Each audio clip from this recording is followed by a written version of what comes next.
La science de l'esprit et les obstacles à la conscience. La science de l'esprit est la connaissance directe de ce que nous sommes au-delà de l'âme et du corps. Elle ne dépend pas d'une croyance, ni d'une expérience mystique. Elle repose sur l'observation lucide de notre fonctionnement et sur l'unification âme-esprit. L'esprit est pure intelligence, hors astral, immuable. Il n'évolue pas, il est complet dès l'origine. La véritable science consiste à apprendre à se placer en lui, à faire de l'esprit le point de référence permanent. Les maladies de l'âme proviennent de son isolement par rapport à l'esprit. Elles se traduisent par des mémoires lourdes, des blessures émotionnelles, des croyances figées. Une âme non clarifiée devient instable, dépendante d'expériences pour se définir. Elle peut ainsi rester piégée dans la matrice, car chaque mémoire non intégrée devient un fil qui la rattache au cycle. Les frustrations de l'âme viennent de ce qu'elle ne peut jamais se satisfaire pleinement. Sa programmation est de rechercher toujours de nouvelles expériences. Cette instabilité la pousse à revenir encore et encore dans la matrice. La frustration de l'esprit, elle, survient lorsque l'âme ne lui laisse pas l'espace de diriger l'existence. L'esprit voit alors le potentiel de libération de l'être, mais constate que la personne reste attachée à l'expérience et à l'illusion. Les obstacles de la conscience sont des filtres et résistances qui empêchent cette unification. La crainte. Elle maintient dans la survie et empêche d'agir depuis la lucidité. La matrice utilise la peur pour immobiliser et manipuler.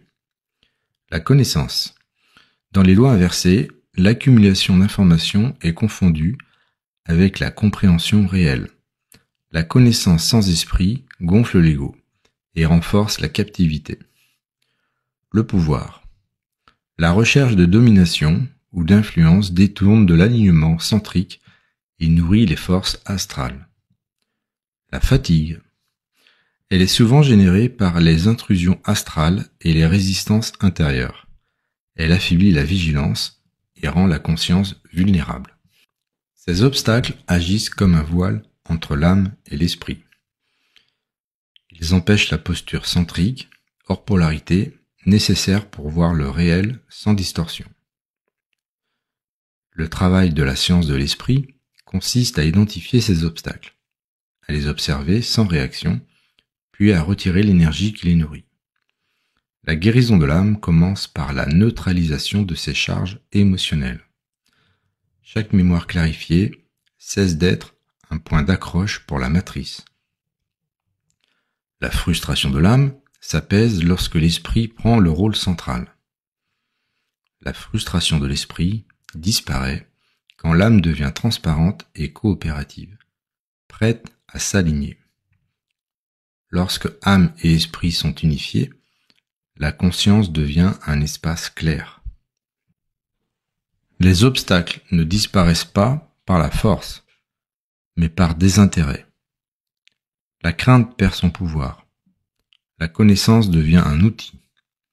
Le pouvoir n'a plus d'attrait, et la fatigue est remplacée par une énergie stable. C'est ce processus qui mène à la souveraineté. La science de l'esprit est donc à la fois connaissance, posture et pratique continue. Elle n'est pas réservée à quelques-uns. Elle est accessible à celui qui choisit la lucidité, la neutralité et l'alignement constant avec son centre. Manifeste vibratoire de la science de l'esprit. Petit 1. Je vis à partir de mon esprit, pure intelligence hors astral. Petit 2. Je clarifie mon âme et je libère chaque mémoire qui me retient. Petit 3. Je reconnais la frustration de l'âme et je la transforme par l'unification avec l'esprit. Petit 4. Je retire à la crainte son pouvoir sur mes décisions. Petit 5. Je transforme la connaissance en compréhension reliée à l'esprit. Petit 6. Je refuse le pouvoir comme moyen de domination et je reste centrique. Petit 7. Je dissous la fatigue en retirant mon énergie aux influences astrales. Petit 8. Je suis centrique, hors polarité, stable dans ma lumière d'origine. Petit 9. Je suis agent libre de lumière, imperméable aux manipulations. Petit 10. Je demeure dans mon esprit, éternel et souverain, libre de toute entrave.